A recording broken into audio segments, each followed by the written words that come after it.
नमस्कार।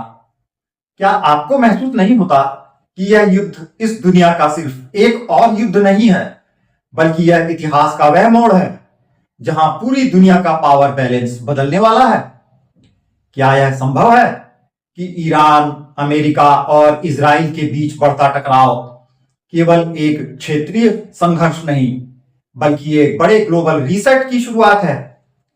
क्या कारण है कि दुनिया के बड़े बड़े थिंक टैंक्स, रणनीतिक विश्लेषक और यहां तक कि दुनिया के जाने माने और प्रमाणिक ज्योतिषी एवं भविष्यवक्ता भी एक ही दिशा की ओर इशारा कर रहे हैं कि आने वाले चंद हफ्तों के समय में ही अमेरिका की नंबर 1 सुपर पावर की कुर्सी हिल सकती है और राष्ट्रपति डोनाल्ड ट्रंप को अपने ही देश में अप्रत्याशित विरोध का सामना करना पड़ सकता है?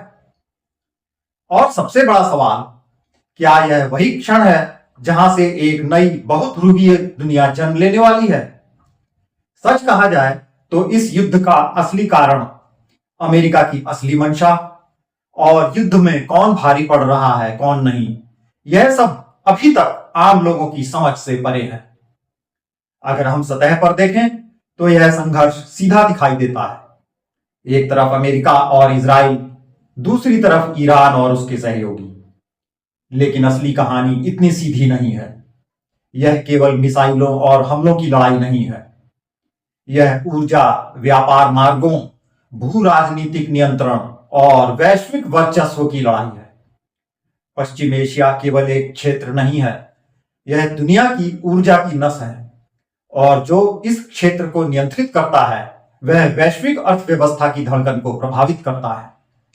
अमेरिका दशकों से इस क्षेत्र में अपनी उपस्थिति बनाए हुए था, लेकिन पिछले कुछ वर्षों में एक बदलाव साफ दिखाई दे रहा है।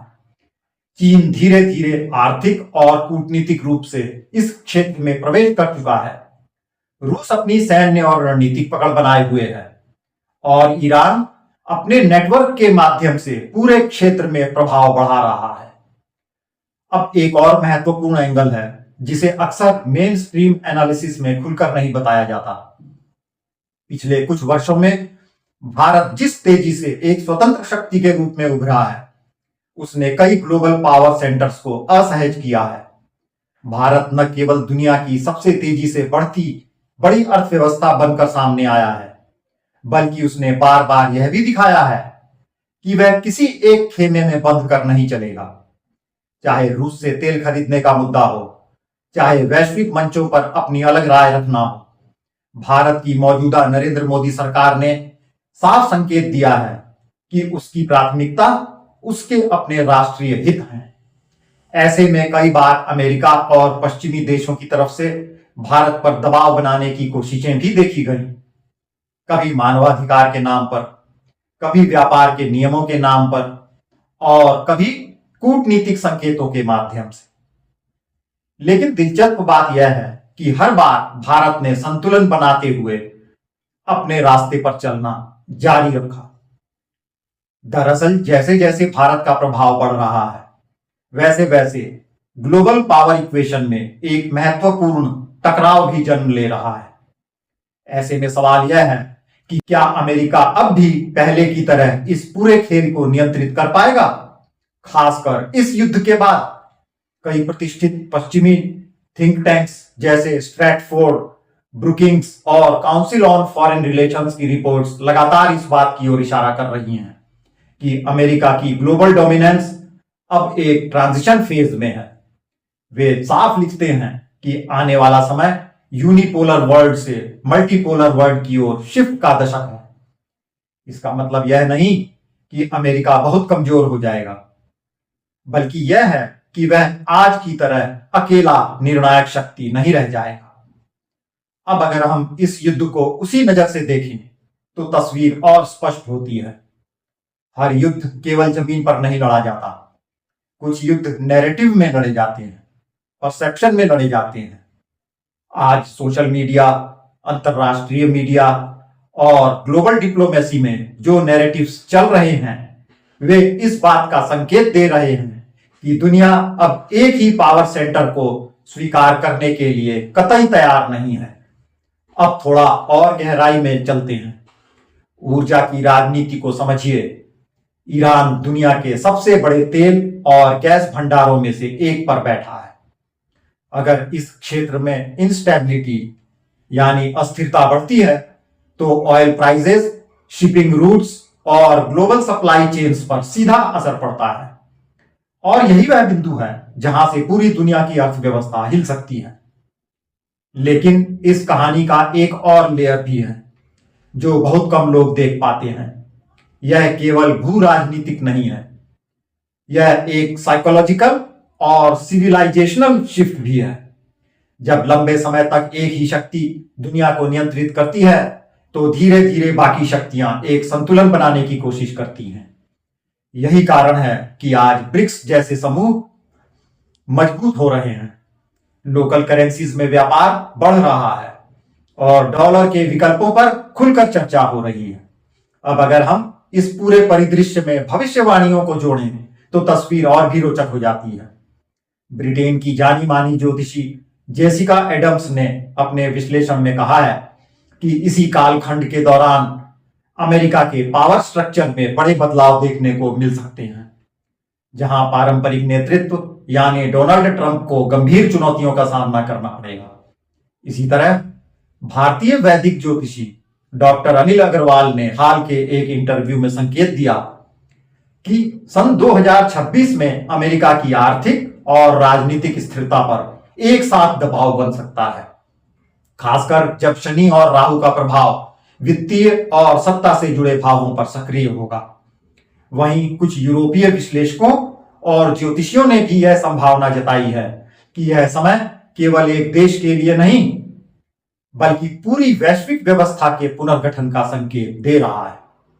हालांकि सभी भविष्यवाणियां सत्य नहीं होती, लेकिन जब अलग अलग परंपराओं और क्षेत्रों के विशेषज्ञ एक ही दिशा की ओर इशारा करने लगें तो उसे नजरअंदाज करना भी आसान नहीं होता। ज्यादातर पाश्चात्य ज्योतिषी सन 2026 को ग्लोबल सत्ता परिवर्तन का दौर बता रहे हैं। प्लूटो, यूरेनस और सैटर्न के ट्रांजिट को वे पावर रीस्ट्रक्चरिंग का संकेत मानते हैं।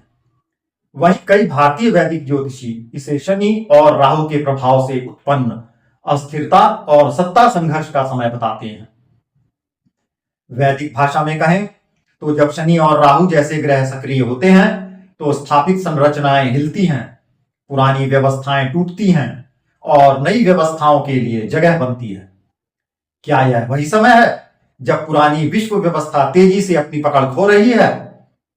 अब एक और महत्वपूर्ण सवाल उठता है, क्या अमेरिका सच में अचानक अपनी नंबर 1 की स्थिति खो देगा?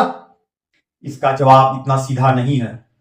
अमेरिका आज भी सैन्य, तकनीकी और आर्थिक रूप से बेहद शक्तिशाली है, लेकिन शक्ति का मतलब केवल संसाधन नहीं होता, बल्कि इन्फ्लुएंस, प्रभाव होता है, परसेप्शन होता है और एक्सेप्टेंस यानी स्वीकार्यता होती है।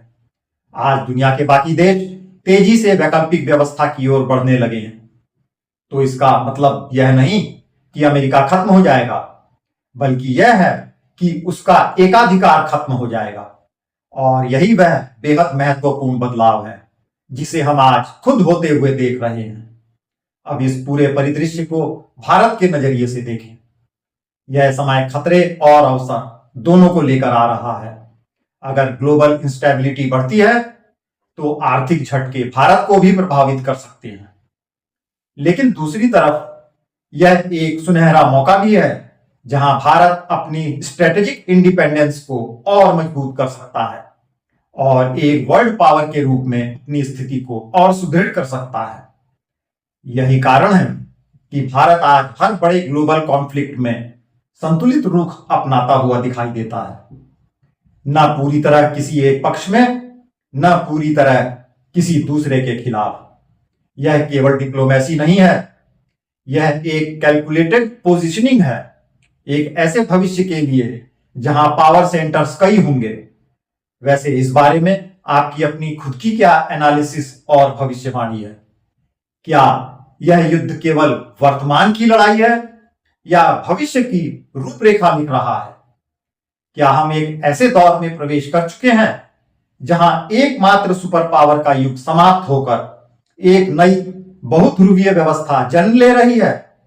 और अगर ऐसा है तो इस नई दुनिया में कौन नेतृत्व करेगा और किसके पास वह संतुलन होगा जो इस परिवर्तन को संभाल सके? और सबसे महत्वपूर्ण, क्या हम केवल एक युद्ध को देख रहे हैं या इतिहास के सबसे बड़े बदलावों में से एक को अपने सामने घटित होते हुए देख रहे हैं? जरूर बताइएगा।